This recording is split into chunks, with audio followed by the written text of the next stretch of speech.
In this chapter, we'll look at cognitive development throughout adulthood. Now, one of the first questions that were asked, researchers asked is, what is intelligence?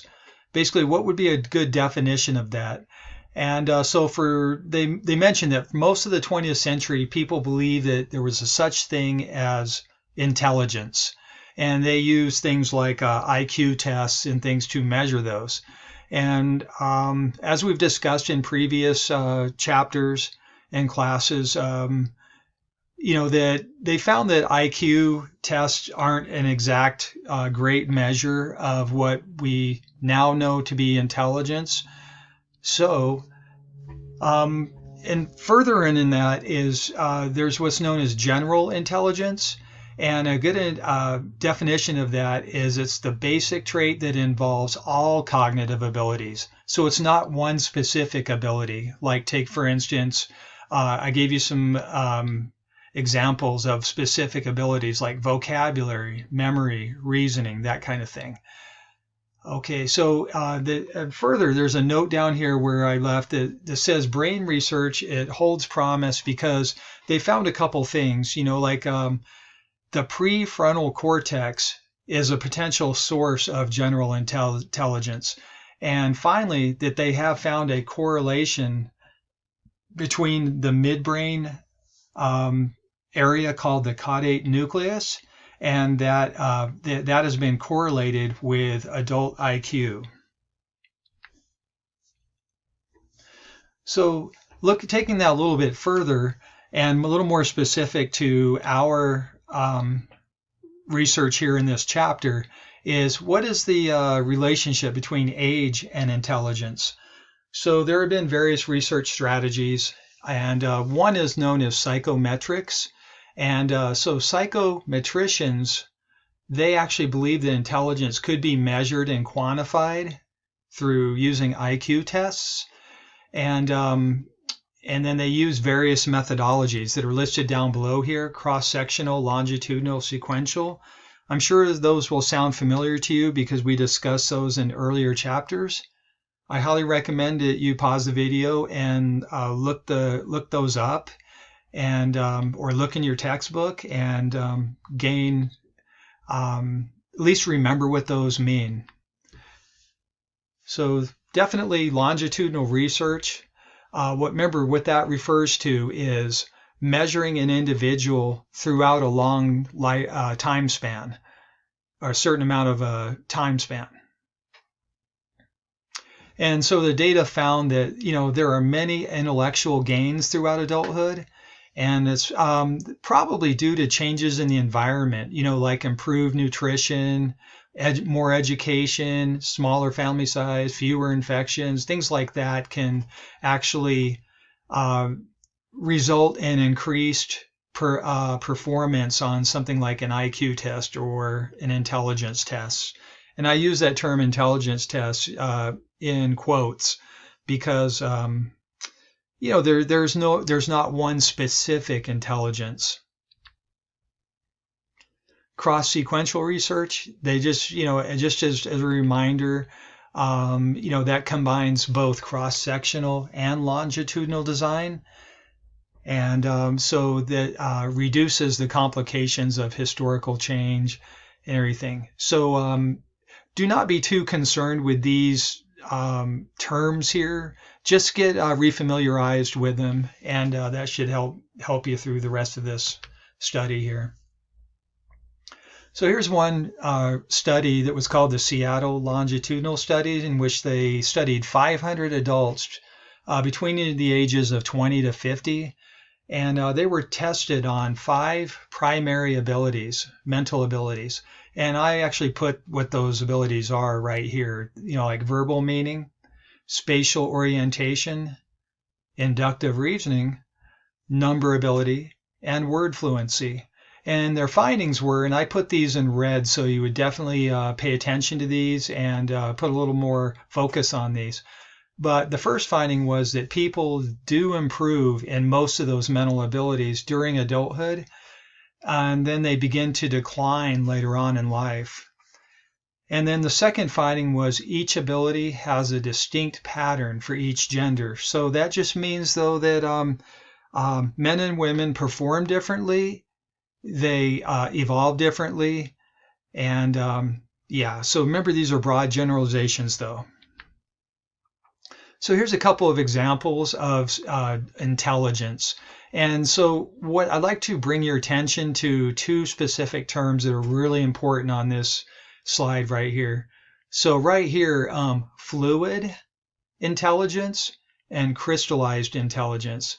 Fluid intelligence means actually using mental processes in a fluid way in order to think through a problem from maybe beginning, when you're aware that there's a problem, and then going through all the different options and everything until one comes with a resolution or a strategy to achieve resolution. That's called fluid intelligence. Crystallized intelligence, on the other hand, that sort of reflects more of just knowledge of specific facts. Okay, and and I put in red here just a little note here. Just when you say, so the one on the left here, this is a surgeon, studying X-rays before picking up her scalpel. So that is an example of combining both fluid and crystallized intelligence. And generally we use both of those intelligences constantly in synchronicity. In everything we do, mostly. And another example right here is this woman right here that is, she appears to be an architect using working memory and abstract reasoning. So working memory, she's looking at right here, she's looking at the design right here, and then she's using and abstract reasoning. So what she's doing is she's visualizing what this would be like in a real building, kind of abstract reasoning. So those are some good examples of fluid and crystallized intelligence at work.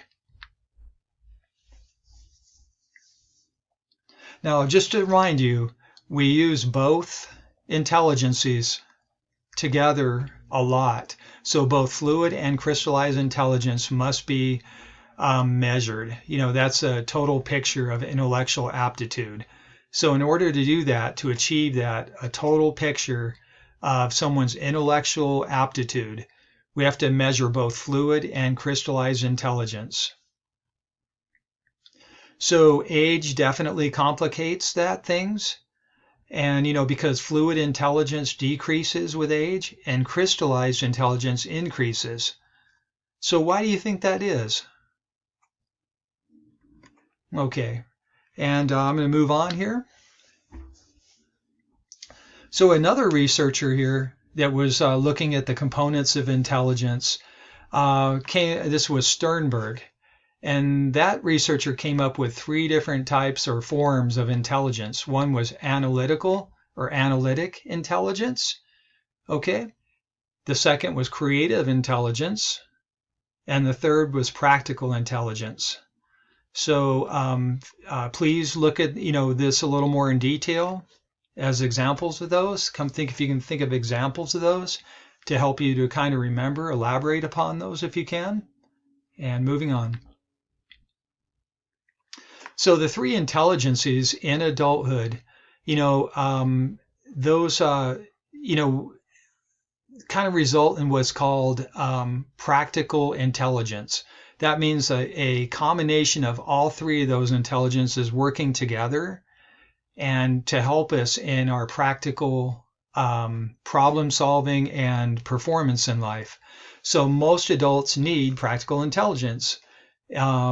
So just want to point that out. Remember, that's considered the most useful of the 3 as one ages because it requires flexibility and it cannot be assessed by abstract reasoning type tests. So that's just something to keep in mind.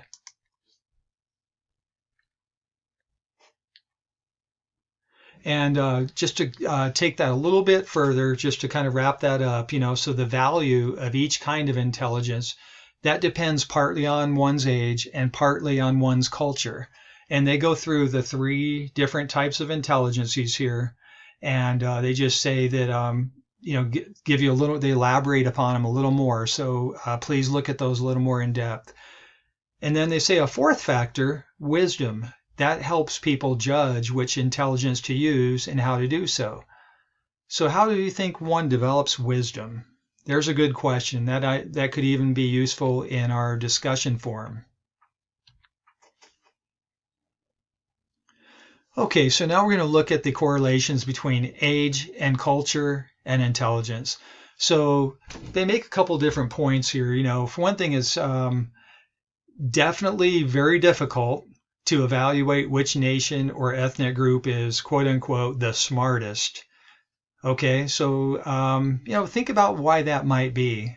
Why, if you hear someone make a claim that so and so is the smartest, how would you analyze that, and how could you critically analyze a statement like that? Okay, and then they remind us that each culture has specific standards, to determine combinations of abilities. And so we're going to go a little bit further here. All right. Now, they talk about selective gains and losses, and so the term there that's really important is selective. That means choosing, which things to focus on that will help us to gain in our lives, to actually progress in our lives more efficiently and optimally. So selective optimization with compensation theory, that proposes that with age, people maintain balance in their lives, and they select certain aspects of intelligence to optimize, and then they neglect the rest. So that's what they mean by selective gains. That means, optimize. And then losses, that means they neglect the rest because they just aren't as important to their needs at the time. And I did write a little note down here for you down in red. Just want you to, so people seek to optimize their development, selecting the best way to compensate for physical and cognitive losses, and becoming more proficient at activities that they want to perform well. So that is an important thing to keep in mind. Okay, so how does that affect our cognitive development or our cognitive processes in adulthood? So they remind us that stress is an internal event, whereas stressors are externally motivated from or located. So a stressor is an experience, circumstances, or condition that affects a person. And they say, that, our actually making bad choices can increase our stress, and stressors can cause illness. And so they elaborate a little bit more, but I'm going to move on. Feel free to pause this and read more in depth on your own. Okay, so here's just an example of something, I write here about stressors and stress. So right now, appearances are deceptive. So it looks like this woman right here, South Carolina mother whose son was just rescued from a flood, is more stressed than the father on the right from Syria who is walking to Macedonia. But I put in red here, I gave you an explanation. I said, well, reasoning through this, recovery from stress often depends on the attitudes of other people. So, for instance, the mother is aided by 6 visible professionals. Right here, had 6 professionals, firemen and rescue personnel helping her. Whereas the father on the right is a refugee, sorry about that, is a refugee who will be refused entry at the border of Macedonia. So he could be possibly more stressed than this mother is here. That's just an example of how stress can manifest differently and at different levels in different individuals for different reasons. And how about coping methods with stress? So stress, remember, as a reminder, that correlates with and causes illness. So it can undercut our thinking. It can reduce future mental abilities, cognitive abilities, affects logic, increases depression, and other psychological illness. So that's something pretty important to keep in mind there. And that affects genders, various gender differences, that can affect pretty intensely there. So with males, they actually cope with stress by being more problem focused. And they use their sympathetic nervous system, to prepare for fight or flight, and their testosterone level arises. Whereas in females, there can be a little more emotion focused, so oxytocin is produced in the brain, to produce aid, and they call that tend and befriend tendencies. So it's a little more socially oriented. But as a reminder, gender differences should not be exaggerated. These are just broad generalizations. Everyone's different. Okay, looking a little further into this. So choosing methods. So there's different ways to cope with an issue or a problem. And number one, there's what's going to be is called avoidant coping. And that means responding to a stressor by ignoring, forgetting, or hiding it. Okay, but then one can also choose to focus on the problem, deal with it directly, or they can be more emotion focused. So deal with the stress by changing their feelings about the stressor rather than changing the stressor itself. And so, a good example of that might be just the idea like, hey, it is what it is. I can't change it. So I need to change in order to deal with this. So that would be emotion-focused coping. Okay, so a couple of choosing, methods, a little more look into this. So here's some more examples or strategies dealing with stress. Number one, acquiring social support. Number two, experiencing post-traumatic growth versus PTSD. And another example is religious coping.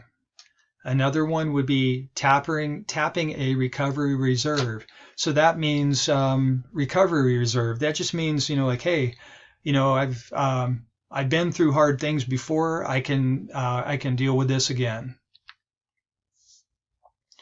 Now, when it comes to things about cognition, there's what's called expert cognition. And so that is guided by culture and context, and it's notably a little more skilled and knowledgeable than the average person about whichever activities are personally meaningful. So I put down here, it doesn't mean it's necessarily extraordinary intellectual ability. What it refers to is the fact that expert thought can just be a little more intuitive, can be a little more automatic, it can be a little more strategic, or it can be a little more flexible, or a combination of any of those. So we'll look into each of those on the next slides here. So expertise, you remember that doesn't mean just overall more intelligent. It just means more specialized skills and knowledge developed around a particular activity or area of special interest. So remember I mentioned expert thought. It's more intuitive. It may be a little more automatic, it may be a little more strategic, or it may be a little more flexible. So let's take a look at those. So what they mean by a little more intuitive, so that means that experts might tend to rely on their past experiences and on immediate context. Their actions are more intuitive and less stereotypical. Okay, whereas novices, they follow more formal procedures and rules, the way it's always done or generally done.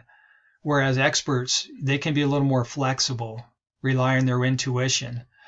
Another thing, an expert cognition, another component of that is what's called automatic processing, and that's thinking that occurs without deliberate conscious thought. So experts process most tasks automatically, saving conscious thought for unfamiliar change. Now, also strategic cognition. That means basically that experts have more and better strategies, especially when problems are unexpected. So they may actually have more options at their disposal when problems manifest when they show or pop up in life. Finally, flexible cognition. So that means, experts tend to be a little more creative and curious and deliberately experimenting, enjoying the challenge when things do not go according to plan. So those are just some broad generalizations of the difference between, expert cognition and general cognition. So how about correlation between expertise, age, and experience? So they just talk about some of these here. Essential requirement of expertise is definitely time. It takes time to develop expertise in a specific topic or an area of interest or a field. And circumstances, training, talent, ability, practice, and age, those all affect expertise as well. And sometimes expertise overcomes the effects of age. Now, you might want to pause for a second and consider, why would that be? How would that be possible? And the last point to make out is experienced adults often use selective optimization with compensation. So all that means is, they will, experienced adults, they'll say, look, I'm going to use this strategy because I know this will result in the best scenario, or that I will experience the best results. That means they'll be compensated a little more adequately if they use specific type strategies. Okay, so now we're just going to take a look at family skills during adulthood. And so there's two recent occupational shifts. Number one, more women are working, more women in the workforce, and even working jobs that were traditionally reserved for men. And also the second thing is women's work has gained new respect. I know that's a broad generalization. We're still definitely got a long ways to go in that. And second, thing to look at too is experience and maturation. They increase the likelihood of family expertise. So definitely experience and maturation, when they result in a little more family expertise, they use that right there. That means, that could help with raising children and responding effectively to emotional complexities and unanticipated family life challenges. Okay, so here's one thing that's very important, and I put this in here because it's important to keep in mind that looking at this image right here of the brain, that these activated areas right here, these were actually of the average taxi driver in London, and who had developed strong memories of the London street system and everything. But what they showed is an increased neuronal growth and activation in parts of the brain that have to do with memory. So what was really important from this slide and what to learn from this, I actually put in red down here, my own thought here. And I just want to point this out. So this research, that confirms that plasticity, remember that means the brain's ability to constantly change and adapt. So in confirming that plasticity, that implies that we can all develop new skills, not only by remembering, but also by engaging in activities that change the very structures of our brain. So that means not only improving our memories, but being involved in activities can actually change the very structure and function of our brains. And so that's something extremely important to keep in mind as one ages. And so that concludes our discussion. And since there was a lot of information on this video, I highly recommend you definitely maybe view it at least a second time and stop at various points and make notes, and then start to work on your accompanying study guide for this chapter. And thank you for your participation.